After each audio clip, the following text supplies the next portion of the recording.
pinanganak ng inahin ko, mga iba-iba ang nangyayaring experience ko sa kanila. Ngayon, ang nakita ko, grabing labas ng gatas ng suso kahit wala pa yung mga piglets niya. Ayan, grabe. Hindi ako makapaniwala nitong pagdating ko. Grabing labas ng gatas, saka marami nang lumabas na parang dugo sa puwet niya. Ano kayang nangyari dito sa ating inahin? Sana okay naman yung mga piglets niya. Ayan oh. Grabing lumabas oh. Grabing gatas nang lumabas. Grabe, kakaiba itong nangyari sa ating inahin ngayon. Oh, marami nang lumabas na dugo. Pero hindi pa. Pero tingnan natin mamaya. Pakita ko sa inyo everyone. Mamaya. Ayan. Few minutes later. Ayos, thank you Lord. Kalaki first unang biik na lumabas. Ayan, asikasuhin muna natin. Ayan, salamat sa Diyos at buhay. Thank you Lord. Kalaki oh. Yan. Kalaki ng unang pinanganak ng ating inahin 1. Laki oh. Bigat. Mabigat siya. Ayan, saan ka na pupunta? Magmimimi na yata. Grabe kahaba oh. Ayan, babae ang ating unang piglets. Babae. Kalaki. Ayan, everyone, dalawa pa lang nakalabas.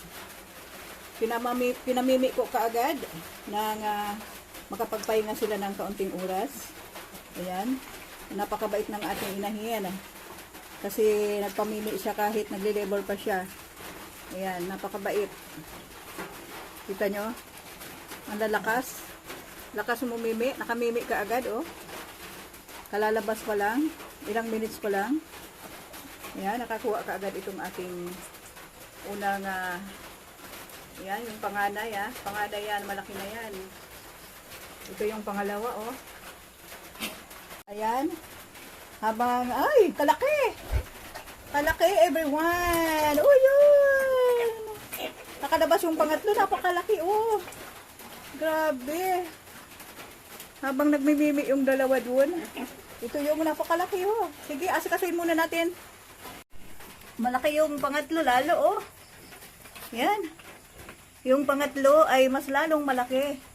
Yung nauna, akala ko yun ang malaki. Mas malaki pala itong pangatlo, oh. At kaagad magbimi na agad, oh. Ang gagaling ng ating mga piglet. Yan. Kalabas pa lang, naghahanap na agad ng mimi. Kalain mo yan, ha. Sige, para masuso yun yung colostrum ng mama. Kanina pa kasing labas yung gatas. Yan, grabe. Kabait ng ating mama. Ayun, meron na namang pang-apat. Oh, lumabas na naman yung pang-apat. Malaki talaga. Ganda ng pakakain natin, ha. Steady kasi tayo sa pagpakain ng maayos na pagkain.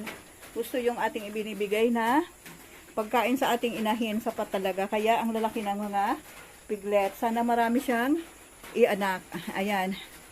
Medyo nahirapan ako mga kahabi kasi nga nag-iisa tayo dito sa kulungan. Yung lahat naman halos buhay. Kaya wala tayong problema. Ayan. Okay, asikasuhin naman natin yung isa pa. Ay, salamat. Dumating na rin itong ating asawa.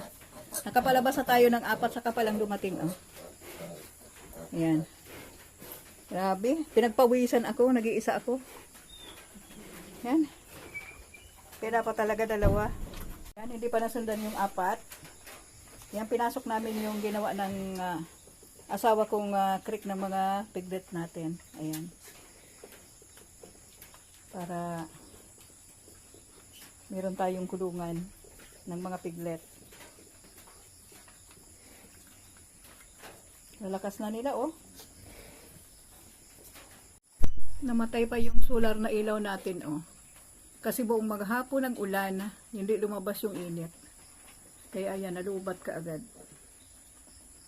Hindi pa nahirapang pang-ilabas ng ating inahinwan ang kanyang panglimang baby. Ayan. Nahirapan ng ating inahin kasi nga ang lalaki ng mga piglets niya. Lalaki ng ating mga piglets. Ayan, yung 4. Nakasuso ka agad sa mama. Lumabas na yung placenta, oh. 1, 2. Pandalawang placenta. Yung 4 nating naunang lumabas sa piglet. Ayan. Good morning, everyone. Ayan. Napirot lang ang bahay at pakang masunod na lechon. Wala naman nagluwas. Siguro yan talaga. Yan lang ang binigay sa atin ni Lord. Ayan, 4. Pero malalaki. Kaya pagpasalamat natin kahit papaano ay binigyan tayo. Thank you for watching, everyone.